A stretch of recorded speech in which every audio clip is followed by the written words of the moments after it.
This is actually not a Russian submarine at all. This is the SSN-575 Seawolf nuclear submarine, a U.S. submarine launched in 1955.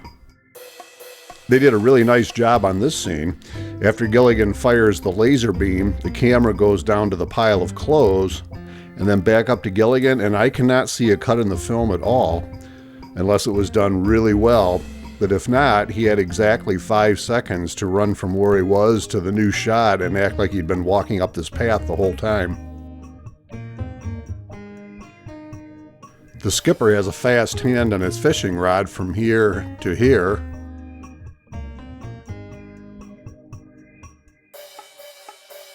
Here we see the shadow of a crewman, probably his head, leaving the bottom of the scene. Here in this close-up scene, when Gilligan's whittling, he's whittling with what looks like a regular knife and a silver blade, and that's the only thing coming out of the knife is the blade.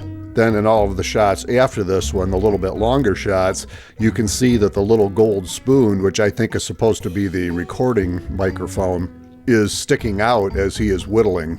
Also, it seems risky that he would be whittling with this knife with the gold spoon sticking out. If the skipper saw it, it would immediately flag his attention that they were looking for a shiny gold pocket knife.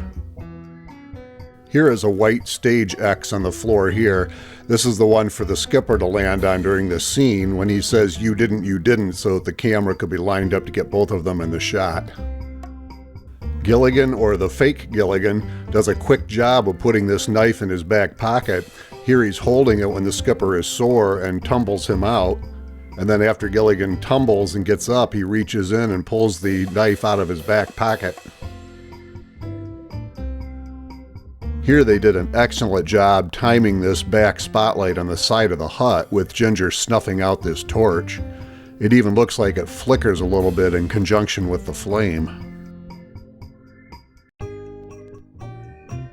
Here I was just mentioning in the episode Up at Bad how they had come up with some new material for curtains in their windows, and then here in episode 70, just one episode later, we are back to this orange material again.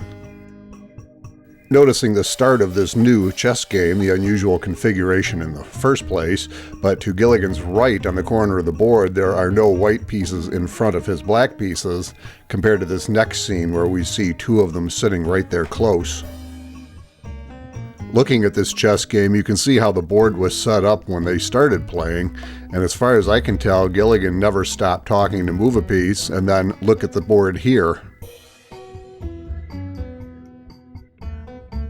Here's another impressive job done on using this Gilligan double. Here in this scene we see the real Gilligan running toward us, then we see the double Gilligan running from right to left. In the meantime, the real Gilligan has circled around behind the camera and came into the left of this scene, just as the double is going out, and then the real Gilligan comes toward us. That really would have to have been pretty good timing and a lot of running around. Found it at the lagoon. It's ruined now. Again, it's odd that the professor would find this gold pocket knife down at the lagoon, and yet he wouldn't put two and two together to remember that earlier Gilligan had told him about a gold pocket knife.